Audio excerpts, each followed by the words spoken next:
Hey, Dan, come and record the Drift ad. Today's episode is brought to you in part by Drift Outfitters in downtown Toronto, Ontario. Drift Outfitters is your source for all things fly fishing. From waders and boots to threads and feathers, Drift has it all. Check in on their website for their latest updates and policies regarding shopping during the pandemic. Curbside pickups for your online and phone orders is a great way to get the gear you need. And they're shipping for free across Canada on orders over $100. Visit driftoutfitters.com to learn more. driftoutfitters.com.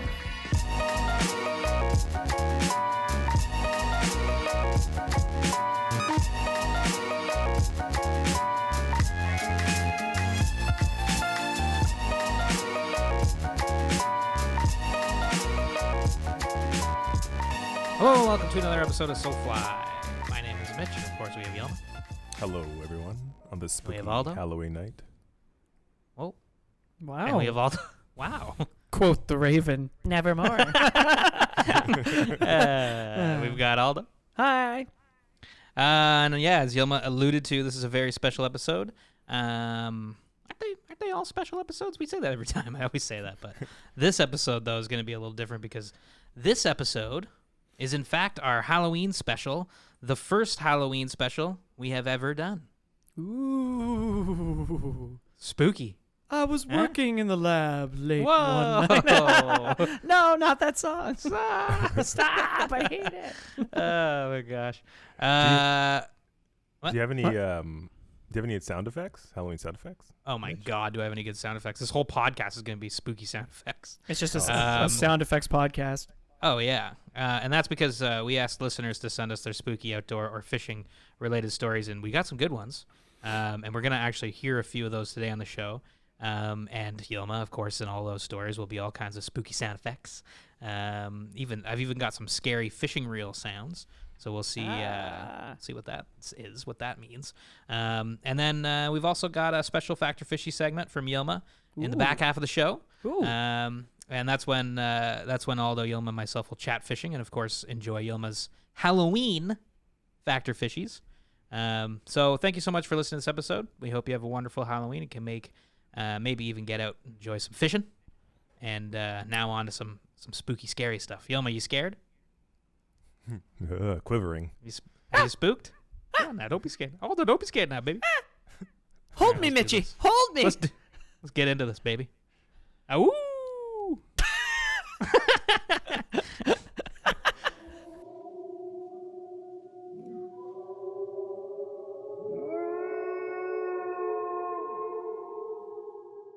The Bright Blue Tarp by Jordan.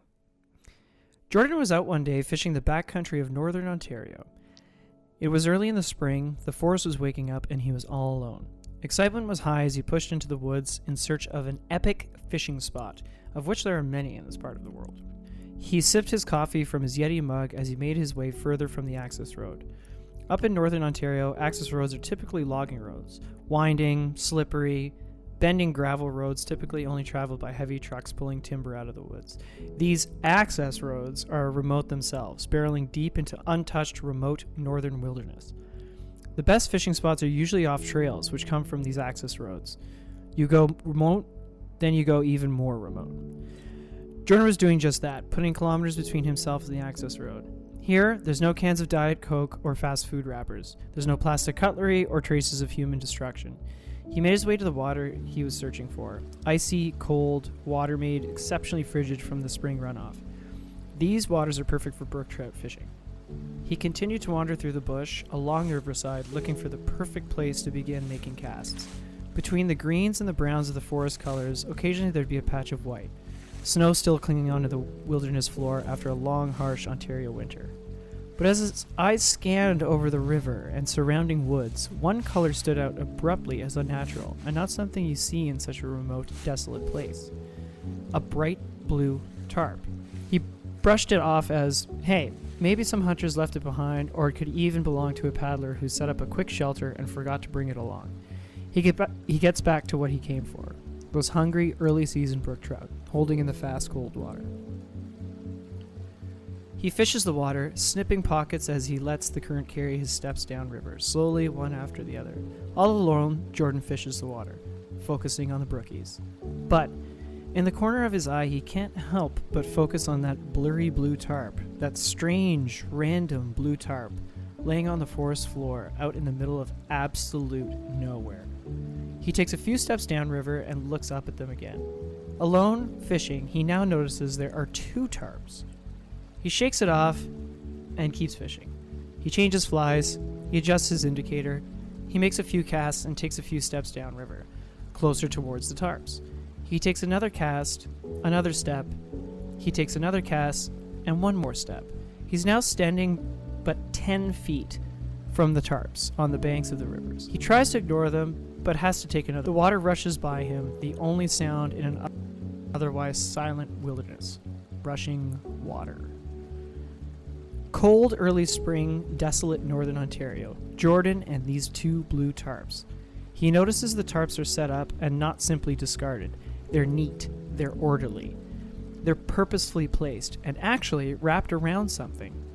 Ropes around the tarps keep the tarps tight to whatever they're covering. Jordan's heart begins to race. His vision starts to get a little blurry. He can't help feel as if something is around him, watching. He looks over his shoulder. He turns around quickly. Nothing. He looks back at the tarps. He takes a step back. He takes a step forward. He peers around the sides of the tarps and notices an empty bottle of pop and an empty bag of chips. Refuse left behind from some irresponsible campers. And under the tarps? Well, the ropes weren't actually holding anything down. What looked like neatly laid tarps was actually just Jordan's mind trying to convince him of something much worse. Too freaked out to keep fishing, Jordan turned around and beelined it out of the woods. Looking back, Jordan reckons it was nothing nefarious or spooky at all. But fishing alone in this remote, cold, quiet place, what else could it possibly be? Our minds trick us when we're alone. The woods can become an eerie place, a place with an energy that has us feeling uncomfortable, or startled, or not alone. In reality, it's all in our heads. We play these games with ourselves because we're all alone, out in the middle of nowhere. We can't help but wonder. We can't help but speculate. We craft stories in our minds and let the moment take us away, to the point where we even run out of the woods, freaked it right out. As Jordan puts it, these scary stories we create on our very own, all alone fishing, are no more real than the flies on the end of our tippet. Tight lines, Jordan. Ian was fishing on the Laramie River with his friend. The 2 were chasing hungry trout and stumbling through the river, having a blast. It was a quiet fall day, the leaves were changing, and life was perfect. One of those simple days on the water with a buddy that goes down in the books as great. This day would in fact go down in the books as exceptional. But it wasn't because of the fishing. Yes, the fishing was good, as it so often is on the river. But something much stranger happened. As Ian and his friend fished, they heard the leaves in the forest rumble and shake. They had no idea what it was, but couldn't ignore the violent shaking. Just then, a bull moose in the rut appeared from the forest. Scary? Yes, actually scary. Not spooky scary. Run for cover scary. It didn't charge them, and they backed away carefully, finding a different route. Over the next hour, the moose continued to follow them. Eventually, it went away, although they were unsure where to. Needless to say, it made the walk back to the car terrifying. And then the moose appeared with a headless rider on the back. Oh my God. No. Just kidding about the last part. But geesh, a bull moose in the rut, for sure a spooky encounter. Be safe out there, people. This next story comes from listener Mike. And although this episode is purely for entertainment purposes, this story does talk about a real missing person event. And we tell the story with the utmost respect for the people involved with the incident.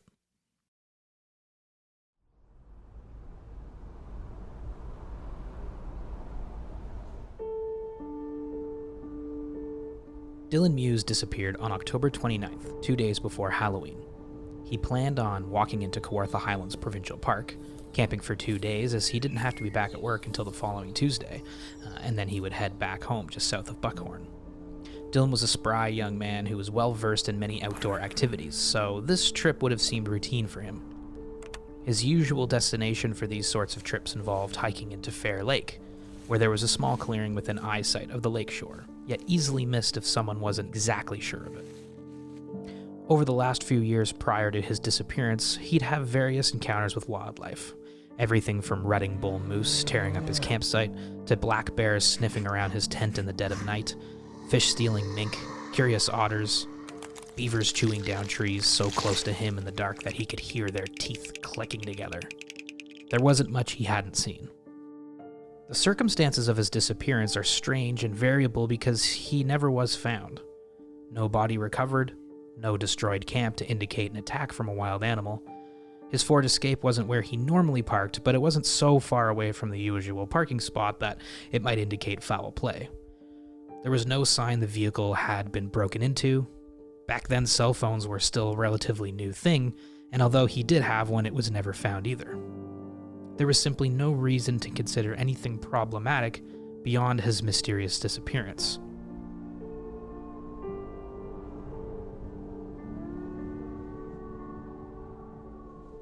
Dylan was an only child. His mother had died of cancer a couple years before his vanishing, and he'd left the family's dairy operation to pursue an engineering career, living on his own once the beginnings of that occupation came to fruition. His friends remember him as being outspoken, overwhelmingly kind, smart, and certainly well-rounded when it came to all things backcountry camping. He took it very seriously. So how could something like this happen to someone like that? How does someone simply vanish? Vanish from the wilderness, a place they understand very well. Mike, the listener who submitted this story, remembers hearing about it from a friend at a Halloween party in Peterborough the same year Dylan went missing. Dylan had only been missing a couple days, but there was plenty of strange things happening already, like the lack of a thorough search party. Nobody could figure out why, and the press had been held back from any interviews or updates. No civilians were allowed to join the scant efforts of the authorities who were taking part in the search, most of which were heavily armed. Things, as far as anyone could tell, didn't add up. The first weekend of November rolled around. All talk about Dylan seemed to vanish just as strangely as he had. In fact, nobody out that way even really acknowledged his disappearance at all. There were no missing persons posters stapled to posts or the trunks of trees. Everything just went back to normal, and any thoughts of Dylan kind of faded, like the colors on the trees that fall. His camping gear was never recovered back there around Fair Lake, if that is even where he ended up. About a year later, a localized investigation once again turned up nothing. Reports from the initial search had said that tracking dogs had even been brought in, yet couldn't pick up his scent anywhere other than around his vehicle. The new investigation turned up just as much as the previous, next to nothing. 4 years later, Mike decided to hike into the area, both to camp for a couple days, get a bit of upland hunting in before deer hunters overran the place, and of course to check out the last place Dylan Muse was thought to have ever been. The thought of someone vanishing into thin air out there, in an area Mike knows quite well, had stuck in the back of his mind since that Halloween party when he first heard about the story. The hike in was tough, with so much bushwhacking and doubling back to stay en route to Fair Lake, but eventually he ended up at the east end, slowly working his way around to the west side where allegedly Dylan's camp had been. A dry beaver pond was there, with crusty dry soil that split and aired out amongst shoots of tall grass. This, as far as Mike could tell, must be the spot. Or it was as good as any. Daylight began to fade into those short moments of twilight. Night crept in, and with it all came the theories of what might have happened to Dylan Muse out there on that dark, cold night. Mike has heard just about everything. Aliens, hillbillies, a predatory black bear attack, drowning, you name it. For whatever reason, Mike felt safer with the campfire roaring and illuminating the meadow around him, no matter how false the sense of safety may have been. Given that the next morning Mike would awake and spend a long day tromping around with a shotgun looking for rugged grouse, snowshoe hare, and evidence of Dylan's demise, getting an early start on the night's sleep would more than likely be the wisest thing to do, as the sun dipped and the woods became still, dark, quiet. In the dark, Mike wandered into his tent for the night. Even though nothing had happened, and even though the night was calm, clear, bright, and peaceful, he began to get that sinking feeling that coming here alone might very well have been a terrible idea. He read for a while and then turned off his headlamp and slowly, very slowly, drifted off to sleep. The next morning, there he was, ready to hunt, the fire still burning. He was hungry, but he always thought a hunter would hunt best on a light stomach, so he didn't have much for breakfast. A thick frost had settled across the bare landscape overnight, rendering the forest floor around the edge of the clearing loud with every step Mike took. The ensuing crunch of the leaves under boot sounded like a cannon bursting to life. Still, though, walking along the edge and into the first flush of a ruffed grouse, the buckle of the shotgun against shoulder, and the inevitable miss, life seemed well and humble. He did not, however, miss the second grouse, which meant that breakfast had been acquired. That afternoon, after a brief nap, Mike ventured into the cedar swamp at the north end of the lake, with the promise of a snowshoe hare for dinner. Within the swamp, there's a small, very well-hidden creek, no more than 4 feet wide.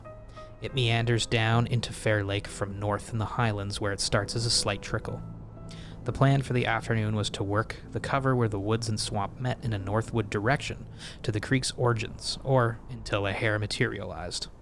Confident that one would show, Mike counted on braised hare being on the menu for dinner.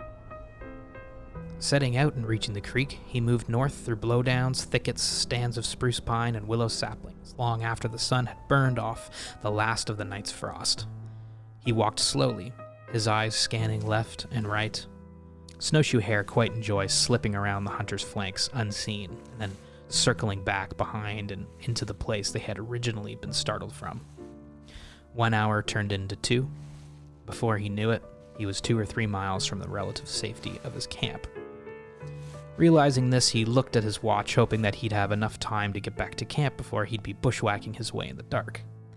The watch, old and scratched all to hell, let him know that if he hustled, it might be possible.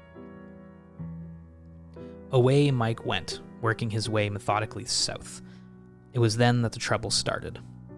At one point, the cedars jut into these weird finger-like shapes that made them appear to dig into the rest of the forest. Overgrown and difficult to whack through, the trees extended into a swamp about 30 yards long by about 10 yards wide. As Mike approached this jagged cedar swampy area, he noticed something he hadn't seen on the way through earlier. An old, torn-up, moldy sweater. It stopped him in his tracks, and he studied it from a distance. It was hung on the broken limb of a pine, and though no wind had so much as rustled a single leaf all day, the shredded garment was gently swaying. Mike froze, his body reacting to this strange swaying sweater. He felt flush and a shiver down his spine. He slowly looked left and right in search of other things that might give the sweater an explanation. He saw nothing and continued on with haste. He got back to camp, made something to eat, and eventually went to bed.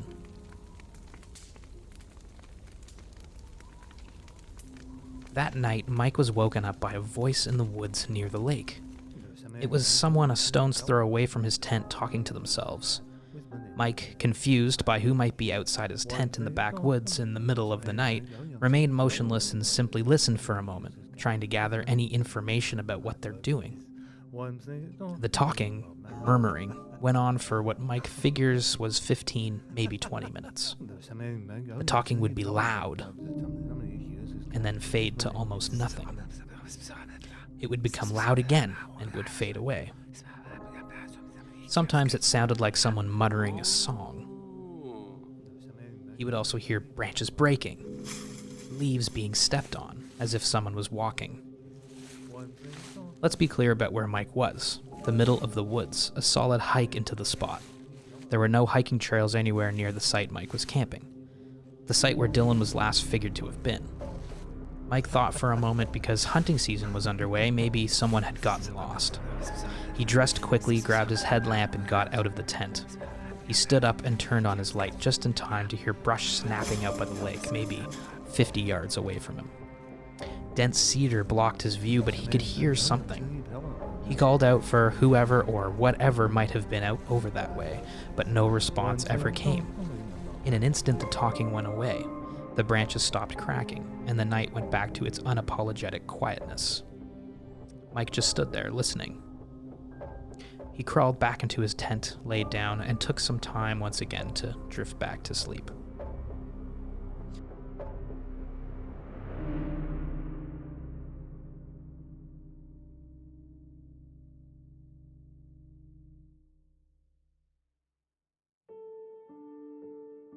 The next morning, Mike ventured towards the lake to see if there were any signs of whatever had busted the brush or whoever may have been talking. There was, of course, nothing. No signs of anyone or anything having been back there with him. Not a broken branch, no footprints, no signs of movement, nothing. To Mike, it had all seemed so real, but he chalked it up to a lucid dream or something of that nature. What else can you do after something like that, alone in the woods? On the hike out, when he was almost to the access point, Mike ran into a group of folks looking for the exact same spot where he had just camped, reassuring them that if they found the lake, they'd find the clearing. With a nod and an exchange of smiles, they went their separate ways. He got back to his car by the afternoon and headed home with the night's vivid events still playing out over and over in his head. Mike has never gone back to that spot since. He can't be sure what time it was when he woke up that night of the talking, the cold, dark, and very calm night, but Mike knew for sure he had heard a voice.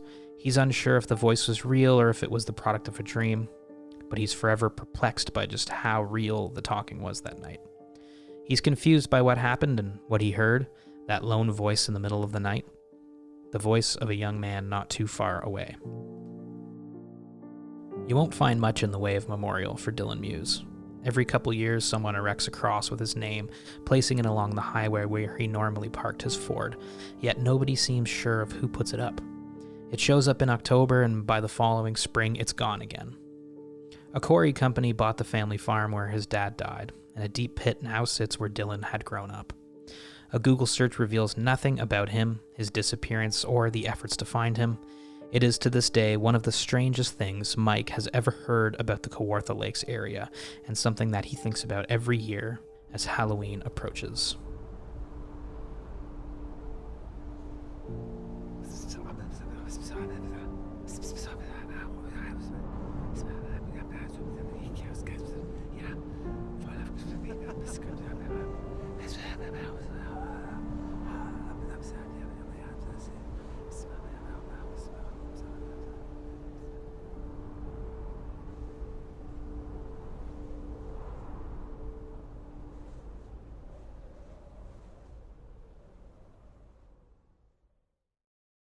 The next story comes from Bertie in Wales. Bertie writes, "Over here we fish for sea-run brown trout at night with streamers, mouse patterns, and wet flies.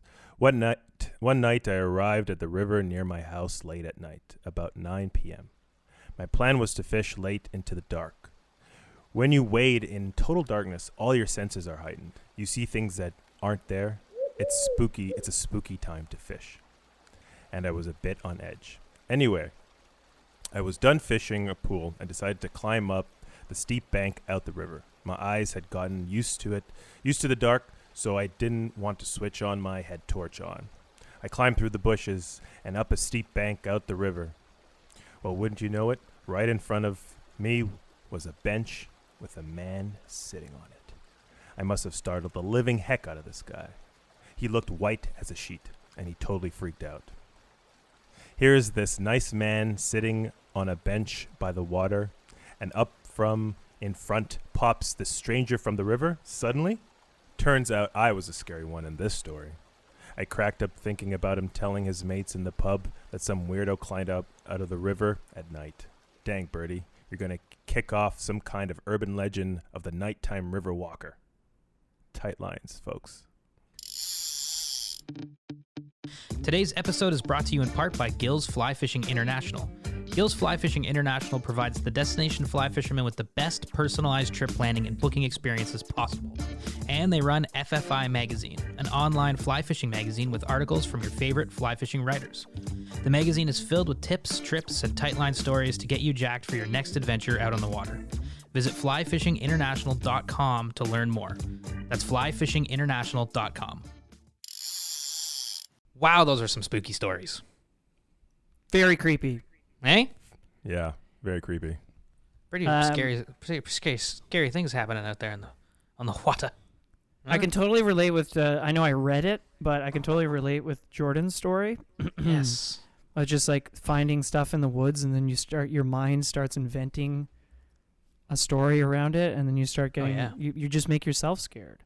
I mean, for all the backcountry camping and fishing trips we've taken, like, Oh, yeah. Oh, actually, we didn't mention this on Tamisha's podcast, but we were all by the fire on the very last night, and somebody, I won't mention who, because I can't remember. Yeah. But somebody thought they saw eyes on the other side, on the other bank, opposite from us, like 3 sets of eyes, and they were like, oh, are they deer? Is it a wolf? What can it be? Yeah. And then in the morning, there was 3 tree stumps. Wasn't Just eyes at all. The moonlight or the light hitting it a certain way. So 1, we all need glasses, and 2, but it's funny how your mind does, like when you're in the woods, because it's unfamiliar, right? That you just start inventing all these scenarios in your head. So that was an awesome story. Yeah. And also, I bumped into Jordan on the river yesterday, and he's a super nice guy, and we had a great chat, and we actually fished for a bit together, and that was really cool. So it's cool to get to read his story, because I literally saw him yesterday. Oh, wow. There you go. Yeah. Look at that. So there we go. And yesterday really is like yesterday because we're recording the show on October 29th. So, and it's coming out on Halloween. So I think it's, again, very timely content. We're right on the money, right on the ball with this stuff. Which is good because it's spooky season. Yelma, are you spooky? Are you spooked? Are you scared? You know what? Yeah, all week I've been watching scary movies. What have you been watching? Well, the first one was Coraline. And then I did The Conjuring. And then I did, what's the one with Bette Midler that I love so much? Hocus Pocus? Bette Midler. Hocus Pocus. That was the... Hocus Pocus. Oh, yeah, that's a good one. That's a scary one, let me tell you. What is your scariest memory from fishing? What's your scariest fishing story? Well, I'm gonna tell one of them later, actually. Oh, you mean actually, like in a Factor Fishy? In the Factor Fishy segment. Don't allude to anything. Don't allude, because then we'll know. We can't know. It's that's the whole point of the game. Okay, well then you know what? Let's just get into it then, and then we'll talk about jump it right after. in.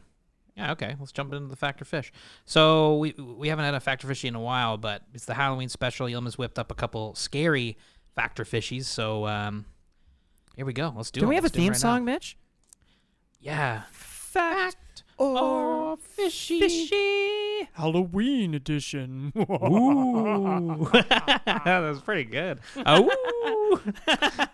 That's my Halloween sound effect as a wolf. A werewolf. That's awesome. Yilma's getting a little bit of wine there before he dumps. You mean blood? Stuff. Whoa. You mean blood? You mean blood? Yes, Yilma's drinking blood. He's got some blood juice, and he's oh no, he's zombie. a vampire. Yilma's a vampire. I love Jeez vampires. Louise, I'm so freaked out. Because they're all about love. Talk about it. Okay, I'm excited. Factor Fishy. Here we go.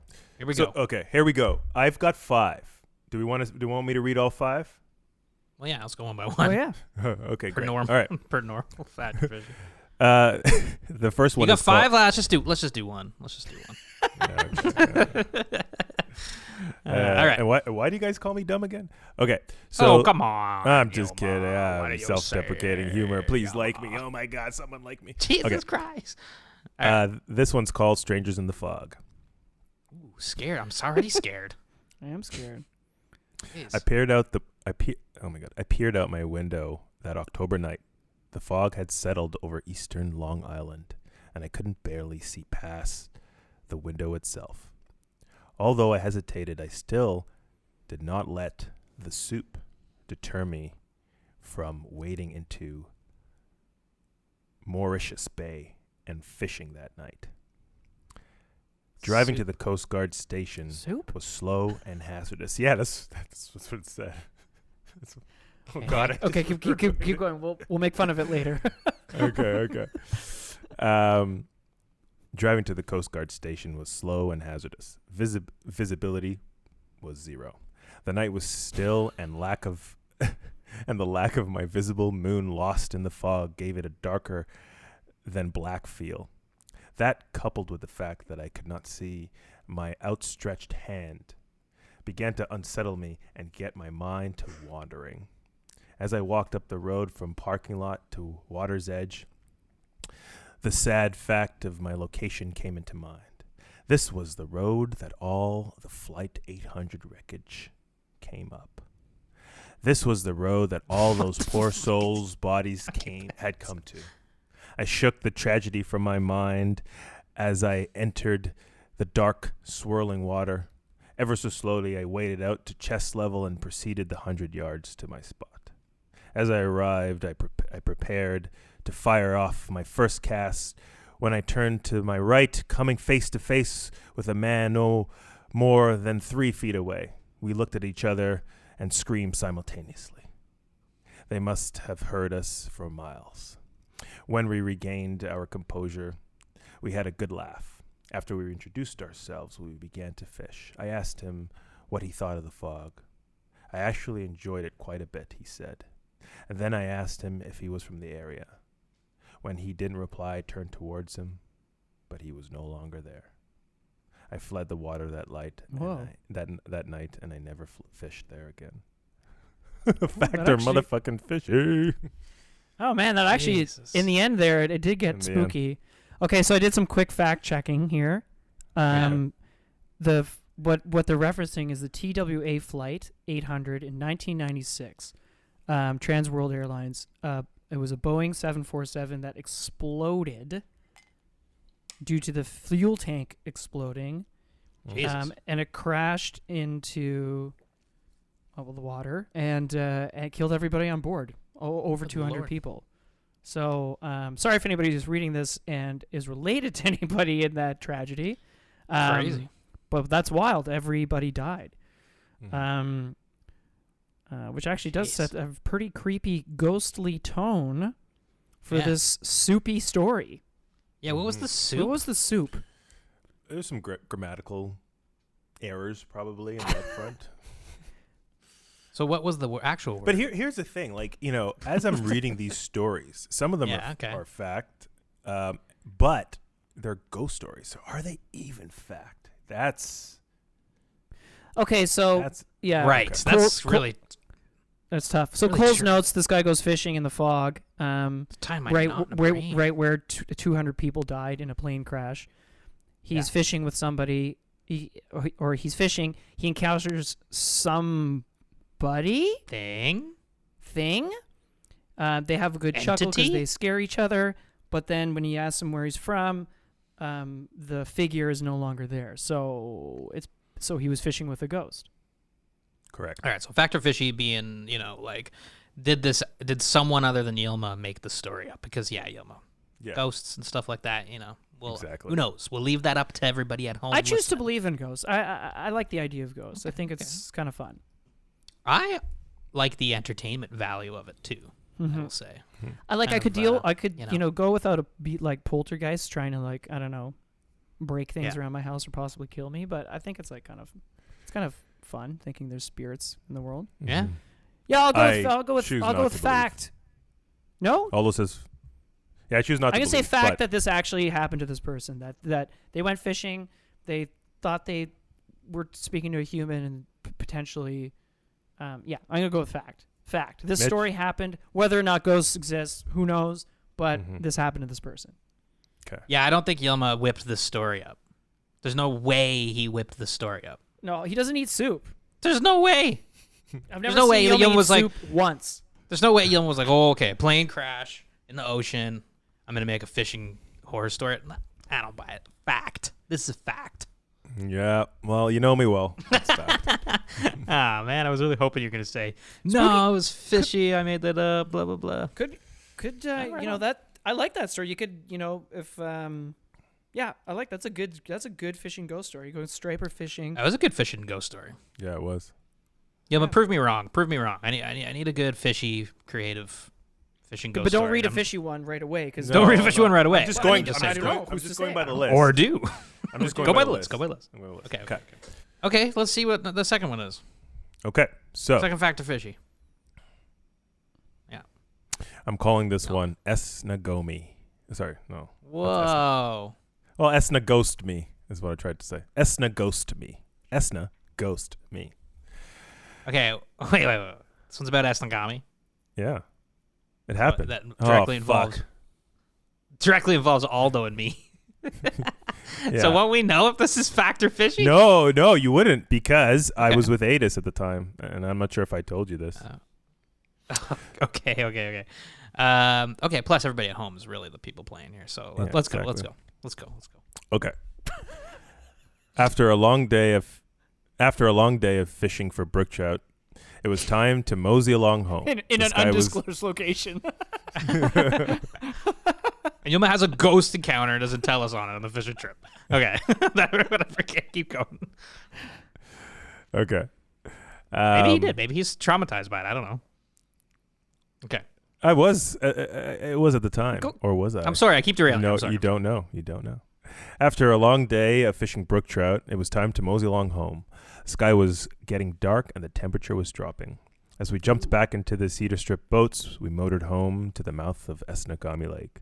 The water was glass and still, almost eerie to the feel, with a cold chill on my bones. As we continued, I noticed a little ripple about 20 feet in front of the boat. The ripple was about 2 feet in radius, just to kind of understand the size of it. Mm-hmm. As we moved closer to it, it started moving, but very fast, as if it was watching us. As if something was hovering above the water that we couldn't see with our very own eyes. It wasn't a swell. It wasn't as if something was below the water. It was as if some small helicopter was gently landing above the water. Then all of a sudden, it disappeared. A drone or something. A drone or some kind It wasn't of a drone. video. It's almost equipment. as though Adis was flying his You're drone. ruining the stuff. They're ruining the story. Oh no, it's a punchline. It's a punchline. Sorry, I know it keep is a going. punchline. Keep going. Then all of a sudden, it disappeared. The water with a flick of a switch went back to glass. That's it. That's the story. What was it? What was this thing? This ghostly creature that something was hovering around the water. It was like circling. It was like as if something was floating above the water. Fact or fishy? Like fact as in that's what you saw that at Esnagami Lodge? Like is that the fact? Is that the fact or fishy part of it? The fact or fishy is if this story, if this what I said happened. Oh. So you were in a boat. Let me just Idis. recap this with Idis and the guide. Yeah. And in front of you, when you guys got to the mouth of the river, the lake, there was a like wind coming down from the skies and kissing the top of the lake to create this ripple effect. Yeah. Almost like a drone kind of moving water. Yes. But there was no drone. There was no drone. Okay. So it was just This this was bubbling, yes. strange kind of, almost like wind hitting the water. Yeah. Not to be confused with the wine. More unnatural than wind, obviously, because if it was Obviously. just wind, Yeah, it wouldn't be memorable. It wouldn't be. It would just be wind.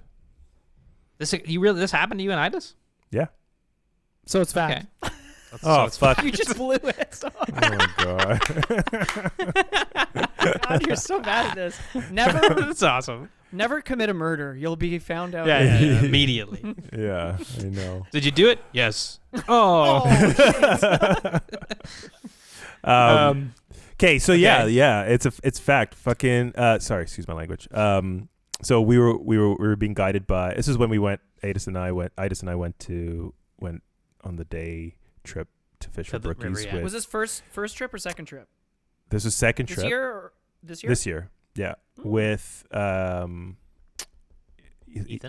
Ethan, and Ethan, he even saw it, and he started saying stuff about like, oh, it's the Wendigo, it happens, like you just don't question it, and he was trying to freak me out. He obviously wasn't trying to be. He's like, oh, it's just the wind. Yeah. So it was actually like a really weird thing that happened. Like you saw it and you were like, what the hell is that? Yeah, pretty Like, much. were you were scared? I was spooked up because it was like, no, all this was happening. Like I was like, okay, so I felt all the chills. I just saw it too, and we were just like, oh, what the hell was that? And I was just like freaked out. And then Ethan started bringing out some spooky stories in his head to kind of like make me even more scared, mess with me. Yeah. And but yeah, like it was just weird. And then we came back and we actually told Aldo, but Aldo's like, was it just the wind? Right. It could have been like an otter underneath the water. It could have been, but it just didn't act like that. It was like a perfect circle. Weird. And it was just, but it was probably like half in the bag, man. Like, sorry. that's okay. But it looked it looked like weird enough that you guys were all like, Oh, "Whoa, yeah. that was I weird." was freaked out. Crazy. I was freaked out until I had some scotch when I got back to the lodge. Wow, there you go. Well, fact, everybody, but that's a cool story. Yeah, it is a cool story. And actually, you know Yeah. what? Some weird Yeah. stuff does happen in Esagami. Eric Lund was It's telling true. us. Yeah. It's Yeah. true. Calling this one Ghost On. Okay. Yeah, Ghost On. Ghost On. Ghost like On, Ghost baby. Ontario. Like Ghost Fish Ontario. On. Or Ghost Ontario. Right on. Yeah. Yeah. Anyways. Right. Okay. This story begins on a little stream at sundown. The weather was warm. The conditions were perfect for a little dry fly fish. Ooh. Alone on the stream, John, spelt Jon. A frequent angler. What? I don't know. A frequent H. angler. No H for this, John. No H. No H for this, John. A frequent angler to these parts started casting from the bank to some pockets where he knew fish were going to be holding. He couldn't see very clearly as the light lessened and lessened and the night sky came in. A few casts later, he heard a splash and felt the tug. Fish on! He fought the fish for about 3 minutes and finally brought it to shore. He was stoked to net it, thinking it would be at least 24 inches. He took his net out and with the bit of light left, started to take a closer look. At this time, the fish was still pulling. He then proceeded to net it, but to his surprise, nothing was there. The hook was still in the water, and his line was taut. No splashes, and no fish to be seen. Just constant pulling of his line.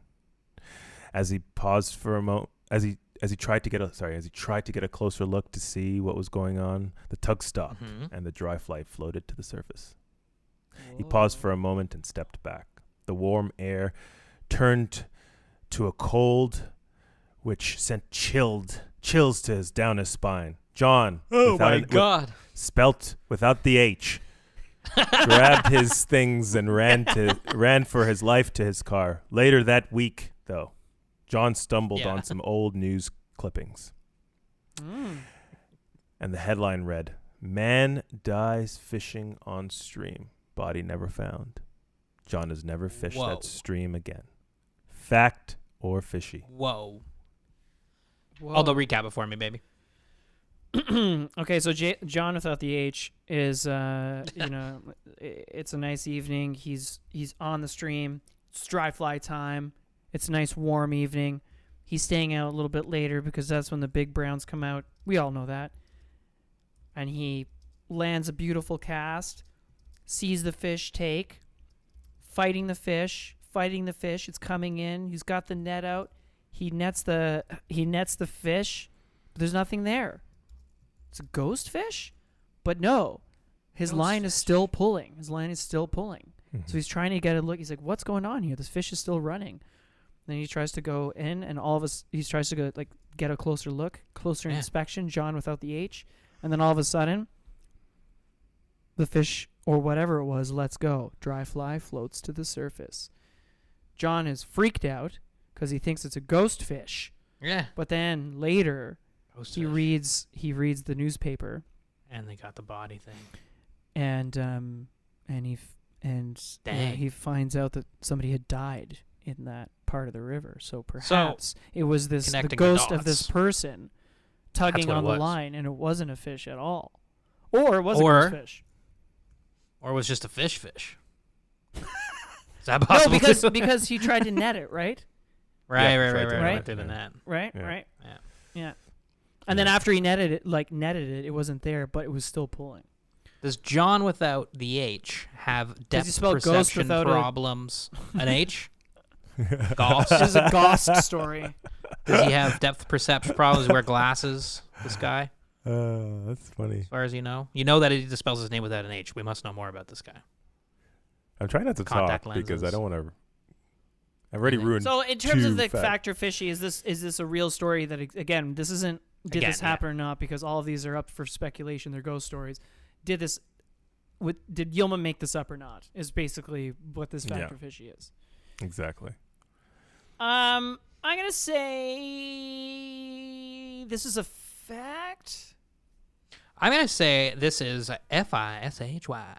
Fishy. because So- Yilma doesn't know how to spell John. yeah, I don't know. It's just like, I think it's just kind of, feels like something maybe Yilma would write. Ghost fish, Oh my dead guy, God. blah, blah, blah. What does that mean? I don't know. It just feels Yilma. I know him too well, so I don't know. It was a ghost fish. Also, like, I'm hearing like noises in the back of my house while I'm Yeah. writing these stories. I'm just like, eh. Oh, you getting freaked out? Oh, I. Man, if Yilma had someone in like a trout ghost costume run out at the end of this episode, I would be so happy if he did that kind of planning. That'd be hilarious. Can you imagine? And he's like seeding it right now. He's like, "Oh, I'm so scared."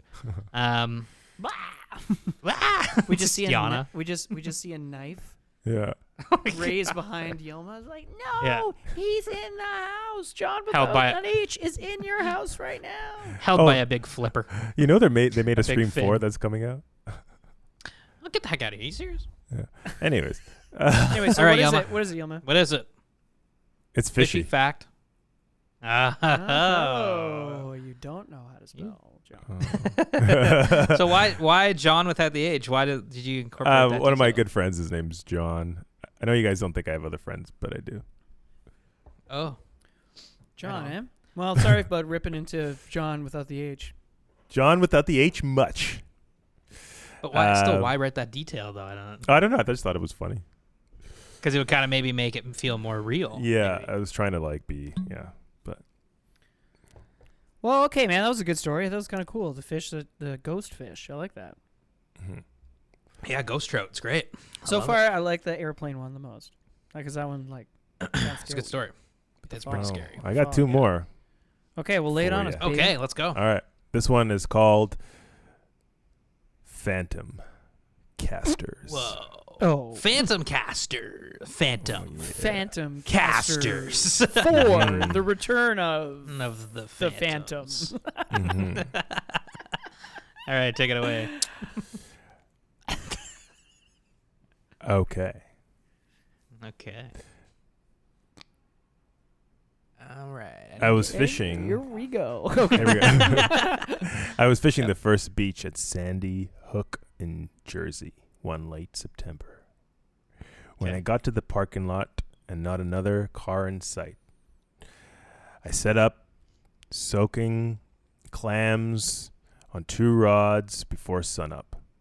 As the pre-dawn light began to show over the horizon, a thick bank of fog rolled in. Slack tide and 0 wind. Very peaceful, but not expecting anything spectacular. Suddenly, about 500 seagulls that had been resting on the roof of the bath house lifted into the air and began to Bathhouse? dive. Bathhouse? Yeah. Those- What the fuck? Keep going. Keep going. Keep But going. sorry, it was a misspelled boathouse. Lifted Oh, into the Very different things. yes, Very sorry. different things. The boathouse. Okay. Big boathouse. 500 Uh, seagulls? Jesus Christ. Big boathouse. boathouse lifted into the air and began to dive noisily into the surf. The fog was so thick I couldn't see them. It's fog again. Yeah, Fog again. but I could hear them. Oh my god! Okay. See, there's noises in my house. What the fuck? Get out of my house! We live in an apartment building. Okay, where was I? The fog was so thick I couldn't even see them, but I could hear them, not 20 yards off the beach. Figuring a blitz of snappers, I sent a 3-ounce hook and bait popper into the fog and immediately came tight on what turned out to be a 12-pound albie. I pulled a 3-ounce Hook. I wrote this one really quickly. Suspense. As I was fighting this fish, the fog began to lift, and I could see I was surrounded by 25 to 30 other surf casters. I had no clue how they suddenly appeared, as this stretch of beach is wide open. Huh. Yeah. So I would have seen them before the fog came in, is basically it. No one spoke, and only sounds were screaming gulls and drags as we all enjoyed a rare mix of blues and albies for the next 30 minutes in the classic fall blitz. As the action died down, the fog rolled in again, and I appeared to be alone again. Since I was tired and a little spooked by the morning's events, I packed up my gear and headed back to the parking lot. Just like when I arrived. Mine was the only car there. Whoa. I have no... whoa. So they all walked? Wait. I have no idea where the other fishermen came from or how they disappeared to this day. I'm not entirely convinced they were actually there.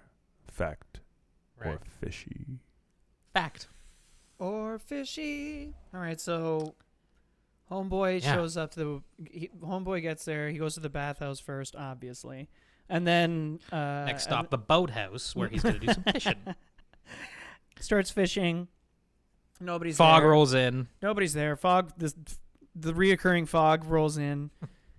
All of a sudden, he's surrounded by a football team of surf casters, and they're catching blues and albacore, snappers and stuff. Snappers. It's a very, very eclectic mix of fish. Very eclectic mix of fish.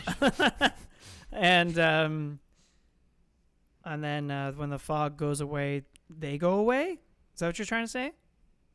Well, pretty much, but I mean, that wasn't stated in the story. I mean, I think he went back to his car. He left. He dipped. Oh, he left before the fog lifted. He was freaked out, and he's like, I gotta get out of here.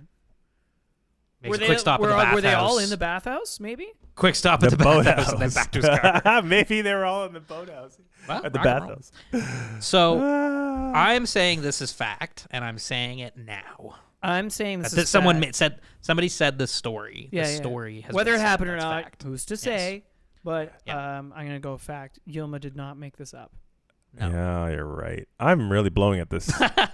You guys are crushing it's okay. it. We know you have no idea what blues and albacores are. So I know what albacores and blues are. Oh my god! I fished before I fly fished. Where is Sandy Hook? Where is Sandy Hook? Like it's in New Jersey.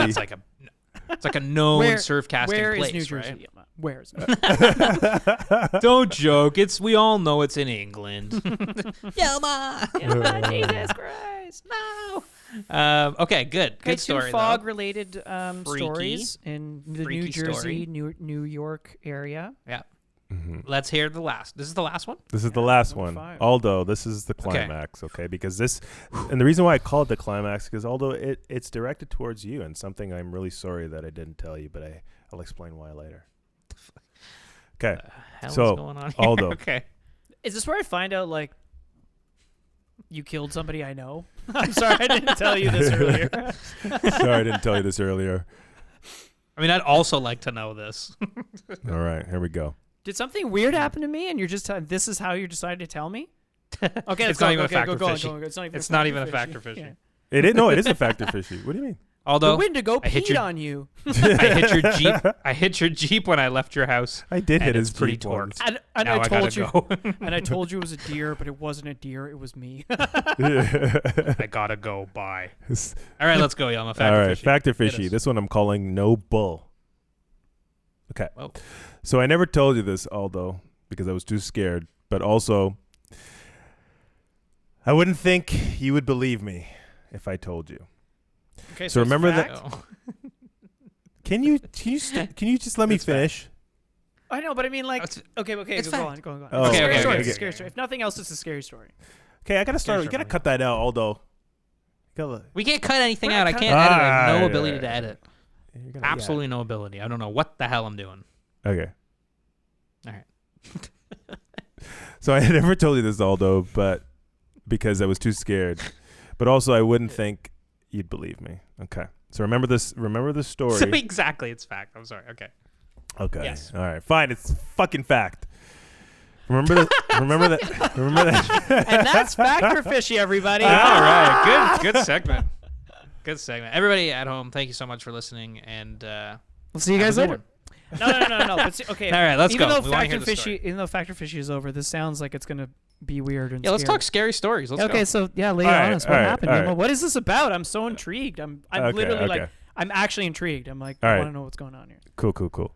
So remember that story Kessler told us about in Tobago about the dude who came from Florida who came close to a bull shark and hit it with the butt of his fly fishing rod? Well, Kessler said that bull shark was never to be seen again. Well, that's not true. Remember when you, Andy, and I were fishing the Atlantic side, right, for bones and permit? Mm-hmm. And that moment where like our backs were kind of turned towards like the depths, we were facing just one direction. Well, that 12-foot bull shark grazed my leg. I looked down, I kicked it because I kicked it not because I was scared. I kicked it because it was coming directly towards you. And Kessler saw the whole fucking thing, and that's the reason why he's like, all right, let's get out. But Kessler's like, you can't say anything because he wants like returning guests. He's like superstitious. You know how superstitious he is. He's like weird and superstitious. Are you fucking serious? Yeah, he's so superstitious. For real? He's so superstitious. So he gave me. He's like, listen, I'll give you a sage reel just to keep your mouth quiet for a little bit. I never got the sage reel, so I'm telling you right now. Hold up. Wait a minute. Let's back up. There's a lot to unpack here. Yeah.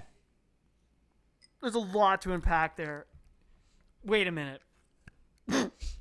Let's go. Tobago. We're back in Tobago. You guys Okay, are. so it's the last day, fishing day, right? Yeah. We're fishing the Atlantic side. We've been fishing the Caribbean side. We're in, we're in really shallow, clear water until the tide comes in. And when the tide comes in, allegedly, is when the sharks come in. Or I guess apparently they do. And then, so Kester at one point was just like, okay, let's get out of here. The water's getting dirty and it's getting a little high. Yeah. We need to get out of here. So I'm fishing with Andy. Yilma's fishing with Kester, I guess. I can't even remember at this point. Yeah. I'm assuming that's what's happening. Yeah, but then you came because I had a bone on, and so you came a little closer. Yeah. I came closer to you had that fish on, Mhm. and I was like, we had the cameras out, we're hoping we'll land Yeah, it yeah. and whatever. You're telling me that Yilma Campbell, the guy who's scared at the idea of a bear, at the idea of there being bears on Earth, looked down. Do you know how long 12 feet is? 12 feet is Do you know that's huge. two of you, right? Like you're 6'1" or whatever. Yeah. So That's a big shark. Let I'm me get this 6'2". straight. Let me get. The shark, I knew you were going to say something weird like that. the shark hit your leg. So the shark hit your leg, or you saw the shark and you kicked it? It was coming for you, man. I kicked it. I saved your life. It was coming for you. How do you know it was coming for me? It was coming Yeah. directly. His head was pointed at you. Fuck. And you kicked me. it, Are you you didn't fucking kidding me? Never going to You do didn't it say again. And you didn't say anything, Yilma. You silently kicked it. You didn't say, Aldo, run. You didn't freak out? But what a didn't good yell. story! What a good story I did. It's fake as fuck, but it's pretty good though. Oh, my God. Oh, he Fishy. got us. It's Fishy. That's He flipped the script on Thank us. God, because I was about to never go to Tobago What was- again. What was the story Kester had about the shark hitting it with his rod? Aldo, you want to tell? I've talked a lot. Oh, he just said that he was fishing the Atlantic side one time and he saw a huge guest bull. he was guiding. Wow, that was actually a really good Factor Fishy. I'm just thinking about it. Nice one, Yilma. You faked us Yeah. out. Thanks, man. Check this out, man. Totally faked us out. Nice one. I mean, I was kind of on. I think I was kind of on to you at being outside of that, incident. What do you mean? It could have been. Something about Yilma kicking a shark. I know, but to it your was. point. It was. Of course, it's unbelievable. believable. Yeah. But at the same time, I was like, well, like that. A lemon shark did swim like basically through my legs. Yeah. Earlier that week. That did happen. Yeah. That did happen. Yeah. And Kester was probably a superstitious guy and was like, "Yo, don't say anything." Oh, you know? he's Exactly. very superstitious. Very Yeah. simple. But then So we that makes sense. so anyway, yeah, so the story goes, and this is actually pretty freaking scary, is Yeah. he was one of his guests. Yeah, there's a bull shark behind him, booped him in the nose with the butt of his rod. Or so Kester says. Mhm. And and the shark effed off. Yeah. Yeah, sharks, man. No thanks. Jeez. I don't know if lemon sharks actually Jeez. do anything to you, but like, even if it nipped my, ankle, I'd be out. Yeah. Oh, for sure. Yeah. Oh, you'd be Yeah, torqued. I was fishing. Yeah, we were fishing the beach, Mhm. and I'm in the literally I think just past ankle deep water, and then I Yeah. see and I'm watching the surf for we were spotting permit in the surf, like as Yeah. the surf would okay. So if you can picture, obviously you can picture a beach. So you can picture a beach. The beach slopes into the water, and it's a little bit deep right at the where the water meets the sand. But then Yeah. it popped back up into a big sandbar and a big sand and coral bar, and that's where we would walk on the sandbar, and it was Yeah. just like a kilometer long. So we'd walk along the sandbar, and because the surf would come over the sandbar, and then the waves would come over and pull out from there, and that's where we were spotting permits. But every day we were seeing 2, 3, 4, 5, 6 permit, and and so I'm walking and I'm patrolling. And all of a sudden, all these little bonefish, as big as my hand, come Yeah. just I remember scooting that. Yeah. out from behind me. And I Yeah. was like, oh, whoa, crazy. A school of baby bonefish. I was like, Wow. that's kind of cool. Jeez. And then following them was this 3-foot fucking, I think it was a lemon shark. Yeah. It was all white. I'm It was basing like- I'm basing my knowledge off of David Attenborough here. Yeah. So it was Oh, that's just a dope. That's shark crazy. following the school of bonefish. I was like, oh, man, those bonefish Yeah. are fucked. Yeah.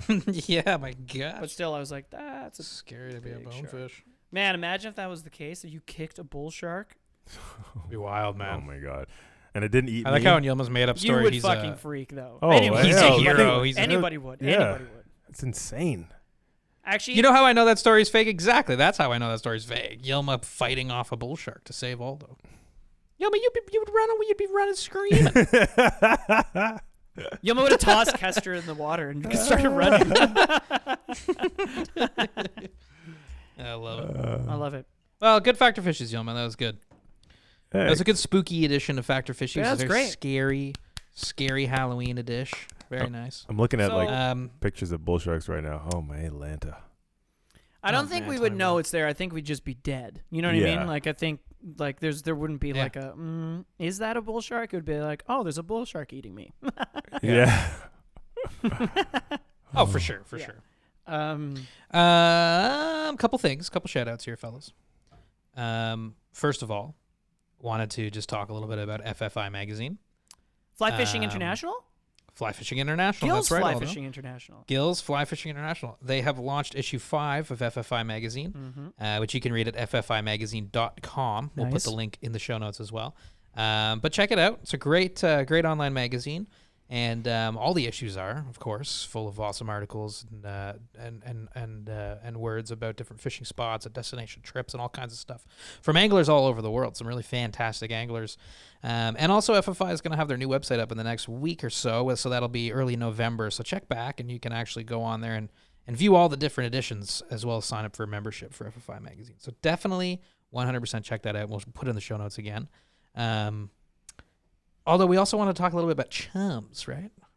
Yeah, but before we do, Yes, of course. I actually ran into Gill today. I spent the last 2 days on steelheading, Yeah. and which was awesome with Josh on the fly. Yeah, steelhead's in And full I- swing down here, isn't it? Yeah, it is. I mean, it's been an unseasonably warm fall. Yeah. Interesting to note, going back to me running into Jordan. I'll try to keep this brief. Yeah, But Jordan was saying some of his buddies who guide in the open water in the Great Lakes, Yeah. downrigging, are still catching steelhead at like 130 feet. Jeez. So there you go. So they're not even staging yet. Yeah. So there are a few rivers that are starting to get their runs, and so everybody's there. Right on. So I ran into Jordan and ran into Gil, and Gil and I were chatting about the new magazine and Yep. some of his trips that he did this summer, and they seemed really awesome. Yeah. and which is really, really cool. And yeah, so yeah, if you go to flyfishinginternational.com, you can check out FFI the magazine. Yeah. exactly. You can check out all the articles and stuff for free, which is pretty cool. Yeah, it's awesome that, as kind of COVID restrictions ease and things like that, people are starting to plan fishing trips abroad again, and if you're fully vaxxed, you can start looking at trips abroad. And so check out Gills Fly Fishing International, because they've got all kinds of amazing destination trips. So see what they might have percolating and great Canadian trips as well. And yes, that's a good point. Great trips just within Canada if that's where you're at, or in the States if you're there, or wherever. So yeah, check out Gills Fly Fishing International. You can actually find a link to their site on our website, at the bottom of our website, or just look up Gills Fly Fishing International or ffimagazine.com. Ooh, big girl. Big old shout out. Whoa, you almost face. Oh my god. Oh my god, you almost face. But yeah, last 2 days did some steelheading. Yeah. Yesterday not so great. Today very great. Yeah, it was on today. Josh and I landed 4 fish between the two of us, which is pretty cool, and lost another one. That's a pretty good day in my books. That's a great day. And it's also great because I lost my first fish today, which is the 5th steelhead I've lost this season. And if I kept losing fish, I was going to jump into a bull shark's mouth. Hey, Could you imagine if I landed all of them? I'd be 6 for... Wait, that'd be insane. I'd have 7. That'd be crazy. 7 steelhead so far, and it's not even November. That'd be friggin' cray-cray. That'd be wild. Cray-cray. But you know what, today... But everybody we ran into on the river yesterday wasn't doing so hot, and everybody today was... On fire. I saw so many people land fish today. Yeah. It was awesome. Good vibes. Right Ran on. into a bunch of people, a couple people that we knew, lots of people we didn't. Everyone's super friendly. A lot of fly anglers today. It was really cool. It was a nice... A good old Southern Ontario day. Good old Southern Ontario day. And you know what, guys? Fall colors on the river. What's better than that? You know what I'm saying? Tell me about it, man. Tell me about it. But you know what? I did wake up this morning to fog. Ooh. Oh. And a bunch of surf anglers standing on your front lawn. How did they get there? What did everybody I ran into today? Were they real? I don't know. Maybe not. Ghosts of Steelhead's past? Poet. Whoa, maybe those were all ghost steelhead. Woo. Although, let's talk about chums for a minute here. Chums, if you don't know, what are you doing? You got to check out Chums. They're fantastic. Chums has got a special thing going on right now with us, right? Totally. I mean, anybody who's listened to us for the past, we became connected with them at the beginning of the pandemic when we were doing weekly episodes. Mm-hmm. And James, at the time, who was the marketing guy over there, he's no longer with them. He's with Jetboil, which is pretty cool. Yeah. Anyway, long story short, we became connected with Chums back then. Chums, of course, they came from making glasses retainers, lanyards. Yeah, retainers for your sunglasses. I mean, we spent a lot of money on our sunglasses. It sucks when you lose them. Yeah, plus being able to take them off your head and just let them rest. Like, you use that function. I never thought I would need that function in my life. I use it constantly, driving. I know. The store, whatever. Yep. It's the best. Doesn't matter, especially in these days of masks. Oh my gosh, yeah, 100%. And they've expanded their product lineup to include waterproof bags and hats and cool wallets shirts and stuff. Wicked shirts. Like Yilma, you use their little waterproof waist bag all the time. I do. That little one? Yeah, I take it with me. Yeah, and your phone pouch as well, yeah. Yeah, the phone pouch and stuff. It's and awesome. the suspenders for winter camping. That's right. Totally. That's right. Anyway, they love us, we love them, and because of that, they're giving our listeners 15% off. Oh, their baby. purchase. Right on. And I'm pretty sure they ship for free. And although I don't know over the border, so don't quote me on that. But there's a special code. If you use SoFly15 at chums.com, you'll get 15% off your purchase, which is sick. Yeah. A little awesome. Halloween, little trick or treat for everybody. Trick or treat for you. And honestly, like, they have so many different kinds of chums that you can buy in the store. Like, we've been lucky enough to try a whole bunch of different kinds, and we've got the cloth kinds. We've got ones with different patterns on them, like brook trout patterns and whatever. We've got just like regular ones. I have bead ones that come off the side of my sunglasses and go around my neck. Yeah, those are pretty cool. Which is super cool. And then lately I've been using the wire ones with the yellow foam on the back, so if they fall in water, anytime I'm around water, I won't lose them, which is great because I almost did in Texas that one time. Remember that? I almost dropped your sunglasses in the ocean. So if I had those, we'd be good. So they've got so many different kinds. Go check them out in the store. Grab yourself a pair of Chums. Come on. Yeah, I've got a pair. I've got some that are made from recycled fishing line, which I think is super rad. Yep. Chums is always doing. They're pulling their weight with conservation efforts and stuff. For sure. Where they're from in Idaho and around the world. And when the pandemic hit, they started a fund for guides, which I thought was awesome. So that's why we like them. Yep. Despite the product being good, they're just good people. Yeah. Good people, So, yeah. amazing product, 15% off. Let's go. SoFly15. Use the code SoFly15 at chums.com when you check out for 15% off your purchase. Boom. Yelmo, your camera's off. Where'd you go? Oh, What's going on? looks on with me. You get naked or something over there? What's going on? Oh. You're back. You're back. Look at that. Yay. Fully dressed. So, Whew. Nothing scarier than Yelmo with his shirt off, huh? Come on. Whoa. Have I been Oh my God, he just did it. No, I haven't been steelheading. Really, I've been away for a couple weeks. So Why were you away? Why is that, Mitch? well, as you two guys know, I got hitched. You guys were down there. We had a good time. Eh? Oh, it was a great time. Come on now. Yeah, we had a good old party, huh? Come on. I saw you two came down. You guys had your suits. You two I had was my there? Suit. We no. Yo, man, you're on fire tonight, baby. Yeah, we had a good time. I got married, and then Steph and I just kind of chilled for like a week, and we're still we're still chilling. I'm still in chill mode right now. I'm on vacation till I guess it's Friday, so now it's just the weekend. Are you gonna go steelheading? I am. A little Halloween fish. I might go in the morning. Yeah, I might go in the morning. The river that I want to go to is a little high right now, so we'll see. Mm-hmm. And then I think are we drinking on Sunday? Is that what's happening? Well, if it doesn't rain, I thought we were gonna have a little Halloween thing at your house. And if it does rain, I'm going fishing. Oh, true. True. True. Yeah, it's been a slow start to the steelhead season, but Oh man, yeah, you had a good day today. Had a good day today, and we'll get there. We'll get there, baby. It's all ahead of us right now. It's Halloween, but November's the time. November's the month, so it's gonna be a good one. Definitely gonna get out a whole bunch, and we'll have some fun. Get some chili going on the river. Oh baby.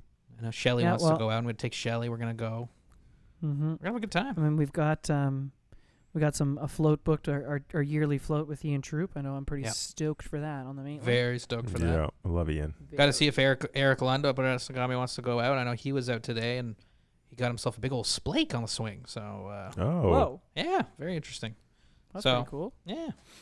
So whole lot of weird stuff going on. Yeah, it's Halloween. Strange and full scary, moon. creepy things. Mitch, any scary encounters? What's your scariest fishing story? Oh man. From a scary perspective, not from like I fell in wading, I thought I was gonna drown kind of perspective. Yeah, like not actually scary. Like Erie. What's Erie? And I'm not talking about Lake Erie either. Oh come on. I have to agree. Like Jordan's story, like 100%. It's such a good insight because it's like I've been fishing alone a lot of times, or just in the woods a lot of times by myself, and felt very uncomfortable and freaked out, and then your mind starts playing games on you, and you're like, you really send yourself through the horror hoops,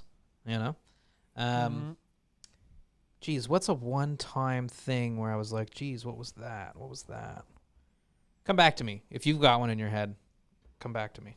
You have one? Yoma, anything? Yoma, you got one? I think it's always with me. I think it's just... Well, it's like, I remember one time...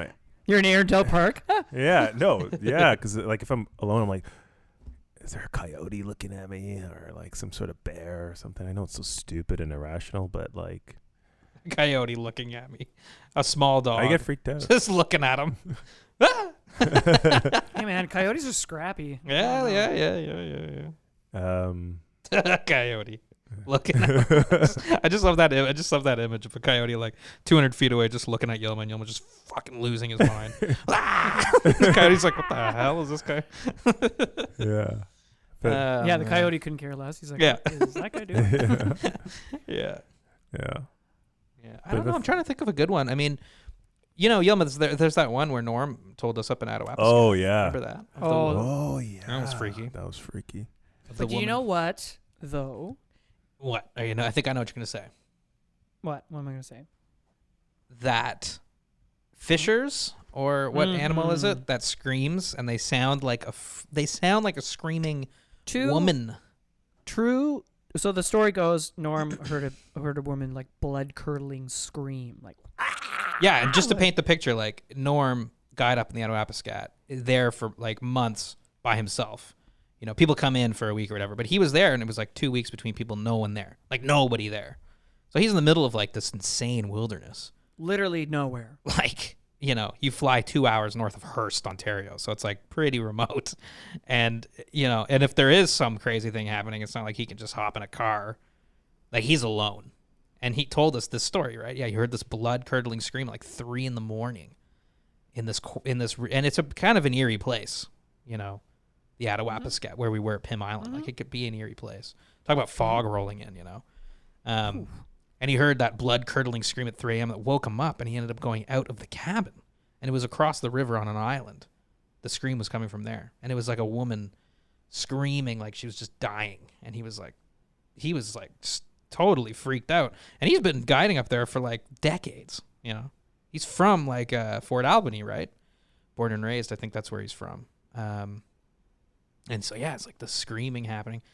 And he went the next day to see what it was. Was it like a dying moose, or what the heck was it? And there was nothing there. There was no tracks, no fur, no evidence of any kind of, wildlife altercation. He doesn't know what the heck it was.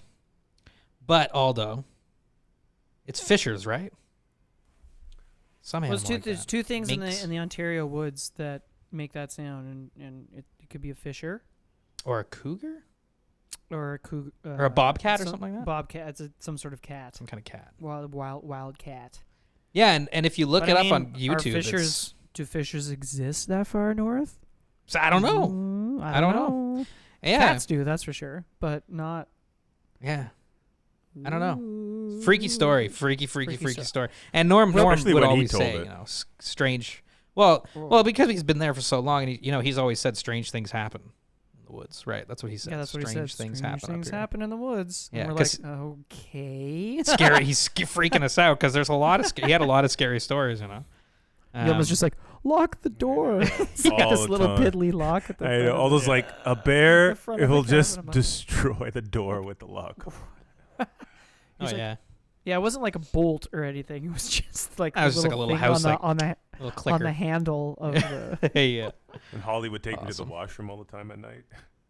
Washroom buddies. Walk you to the outhouse. I mean, it was pretty freaky up there, you know. It was freaky. It was freaky. It's a very I mean, it eerie, was scary, beautiful. but it was beautiful, but that eerie beauty, you know, that's just like. freaky. Yeah. Oh, that, I wasn't you know. using the washroom at night. Are you crazy? I opened No. the door and just peed. I was like, I am not walking a step. I love it.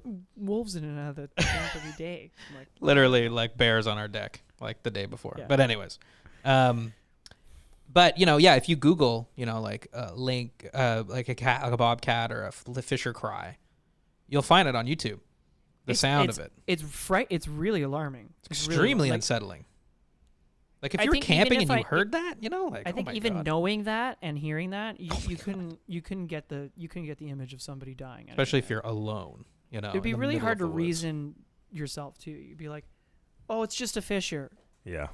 Is it? Yeah, exactly. right? Yeah. Like, Yeah. it'd be really hard to Go it's YouTube scary. it. Listen to it. Everybody listening, if you haven't heard it, go listen to it, and you'll see exactly. Like it's a trip. You should So- end the episode with the scream. Actually, yeah. What the heck? It's an audio podcast. I'll put that in here right now. Here is what it sounds like. Here's a clip from YouTube of what it sounds like. Here we go. All right, guys, so it's currently, what time is it? 11:30. It's 11:30, and there's a fisher cat in my woods, so if you've never heard one, this is what it sounds like. It sounds like... Whoa. Legit. A child screaming in the woods. Listen.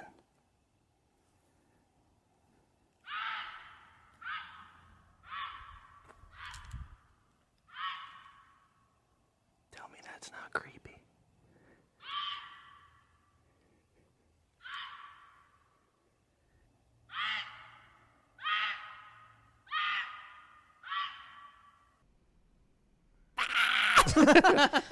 See, it's terrifying. It's terrifying. So Yeah, imagine hearing that alone in the woods. yeah. Forget that. Forget that all over the place. Forget So that. that was a scary story. You Mhm. know, I think that Mhm. freaked me out. Yeah, that freaked me out. Um, Hey, Mitch, great idea for a podcast, man. It was fun. yeah. Well, you know, I hope everybody had fun listening, and everybody has a good Halloween, and if you've got kids and you're going out trick or treating for the first time in a while because of the pandemic, and you're gonna go out and maybe get some candy for the kids. Hey, rock and roll. I'm glad that you know, people are getting out of the house again, and things are, Yep. you know, Bree and coming I are together. going to dress as Morticia and Gomez. I love it. It's amazing. And, well, we're not going to hand out candy, but we're going to leave a bowl, like, you know, in a distanced way. Yeah, And just maybe decorate the house a little bit. that's a good idea. That's a great idea. Yeah. I love that. Because we're in a high child neighborhood. Oh, that's awesome. Hand out candy right They're on. not stoned kids walking around. I just mean there's a high concentration of children around. We're in a All right, high kid area. All these Holy shit. candy. These damn kids with the No, munchies. that's me. That's just Yeah. that's just me. These goddamn kids with the munchies. Well, fabulous. I love Well, it. What's coming down the pipe for us? yeah. Well, I'm going to Texas next week, so see you guys later. Oh, yeah, damn, have fun. You, Joel, Andy, and Andy. Gene Me, Joel, Andy, and Gene from a and, recent episode. Matt and our guides, Matt Dodson and Joe at Blue Lagoon Lodge. The Rock return. and roll. So we'll have a podcast about that in the coming months. And What's the our next episode? Our next episode is a steelheading episode with the one and only Rick Kustich, who is a steelheading, you know, legend. Guru. Yeah, from Fitting for November upstate. 15th. That's Oh a heck great- yeah! So Actually, tune you know into what's that. funny? I ran into your uncle. See, I was been telling you the river was it was a social event today. Yeah, yeah. So I ran into your uncle. Yeah. Today, and he was talking about Rick Oh, there you go. because he was talking to us about the Cattaraugus River, and he Oh. said since the borders are Yeah. opening back up, he said that's something we've got to do. Oh yeah. And he said, sure. and if we can rope Rick into taking us, he said you'll have a you'll have a very good day. Oh yeah, This Rick is awesome. Yeah. Oh, maybe Well, I'm excited for that one. Yeah, we should go fishing with Rick. We should definitely message him. He's an awesome dude. So that's gonna be the next episode on November 15th. But really look forward to that. And Aldo, have Sweet. fun in Texas.